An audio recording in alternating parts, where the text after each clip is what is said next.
स्वागत है आपका आपके अपने YouTube चैनल रहस्य तथ्य और हम में। जैसा कि आप सभी जानते हैं, बुधवार का दिन सभी देवी देवताओं में सबसे पहले पूजे जाने वाले भगवान श्री गणेश को समर्पित होता है। बुधवार के दिन उपवास रखने का विशेष महत्व होता है क्योंकि बुधवार के देवता भगवान गणेश बुद्धि के देवता हैं। हिंदू धार्मिक मान्यताओं के अनुसार सप्ताह के सभी सातों दिन अलग अलग देवी देवताओं को समर्पित होते हैं, फिर उन्हीं के अनुसार पूजा आराधना की जाती है। बुधवार का दिन सभी देवी देवताओं में से सबसे पहले पूजे जाने वाले भगवान श्री गणेश को समर्पित होता है।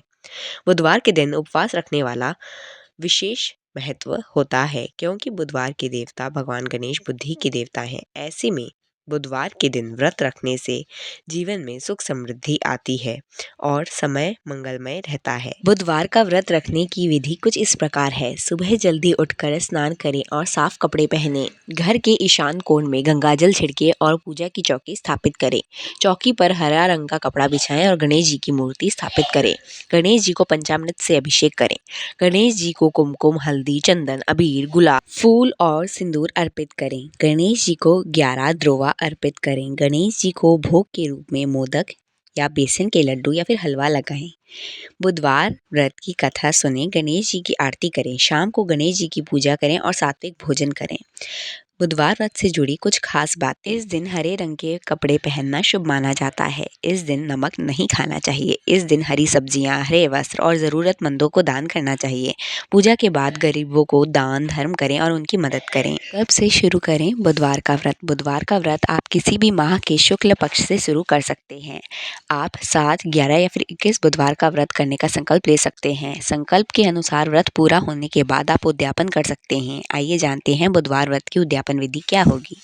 बुधवार का व्रत के उद्यापन के लिए सबसे पहले आपको 7, 11 या फिर 21 दिन का उपवास पूरा करना है। इसके बाद बुधवार के दिन सुबह उठकर स्नान करें। इस दिन स्नान करने के बाद हरे रंग के वस्त्र धारण करें। अब मंदिर में साफ सफाई करें और गंगा जल से शुद्ध करें। अब एक लकड़ी की चौकी पर गणेश जी की प्रतिमा या फिर तस्वीर स्थापित करें। पूजा के दौरान आप पूर्व दिशा की ओर मुँह करके पूजा करें। आसन पर बैठकर भगवान गणेश जी को फूल, धूप, दीप, कपूर, चंदन से पूजा अर्चना करें। गणेश जी को द्रवा अर्पित करें, इससे वह अति प्रसन्न हो जाते हैं। इसके बाद गणेश जी को भोग में मोदक या लड्डू लगाएं और 108 बार ओम गण गणपति नमः मंत्र का जाप करें और हवन की पूर्णाहुति करके छोटे बच्चों या फिर अंगहीन भिक्षुक को मूंगी युक्त भोजन कराकर हरा वस्त्र, मूंगी आदि का दान भी करें। इस व्रत से विद्या, धन लाभ, व्यापार में तरक्की और स्वास्थ्य लाभ होता है। अमावस का व्रत करने से भी बुध ग्रह जन्य नेष्ट फल से मुक्ति मिलती है। देवता भाव के भूखे होते हैं, अतः श्रद्धा और भक्ति भाव पूर्वक सामर्थ्य के अनुसार पूजा, जप, तप, ध्यान, होम, हवन, दान, दक्षिणा, ब्रह्म भोज करना चाहिए। बुधवार व्रत कथा। ममतापुर नगर में मधुसूदन नामक एक व्यक्ति रहता था। वह बहुत धनवान था। मधुसूदन का विवाह बलरामपुर नगर की एक सुंदर लड़की संगीता से हुआ था। एक बार मधुसूदन अपनी पत्नी को लेकर बुधवार के दिन बलरामपुर गया। मधुसूदन की पत्नी के माता पिता संगीता को विदा कराने के लिए कहा। माता पिता बोले, बेटा आज बुधवार है, बुधवार के दिन किसी भी शुभ कार्य के लिए यात्रा नहीं करते हैं।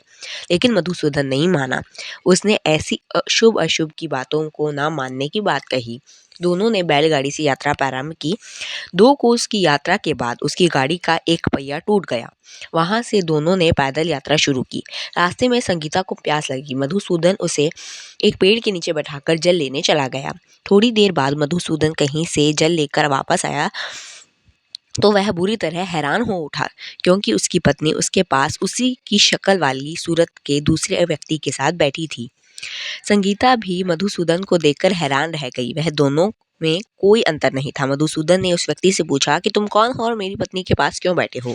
मधुसूदन की बात सुन दूसरा व्यक्ति बोला, यह मेरी पत्नी है, इसे मैं अभी अभी ससुराल से विदा कराकर ले जा रहा हूँ। इस तरह से दोनों आपस में झगड़ने लगे। पत्नी एक जैसी सूरत के 2 पति को देखकर दुविधा में पड़ गई। तभी राज्य के सिपाही भी वहां आ गए और उन्होंने स्त्री से पूछा कि तुम्हारा असली पति कौन है? तब पत्नी शांत रही क्योंकि दोनों ही एक जैसे थे।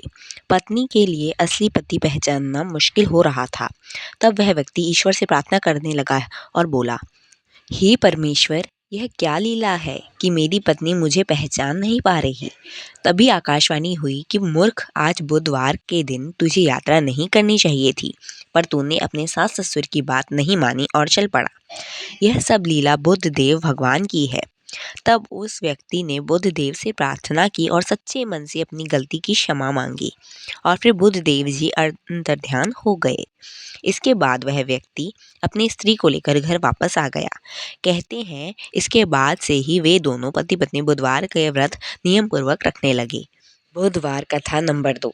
पौराणिक कथा अनुसार एक बुढ़िया माई रोज मिट्टी के गणेश जी की पूजा करती थी, लेकिन वो रोज गणेश जी की प्रतिमा बनाए और रोज ही गल जाए।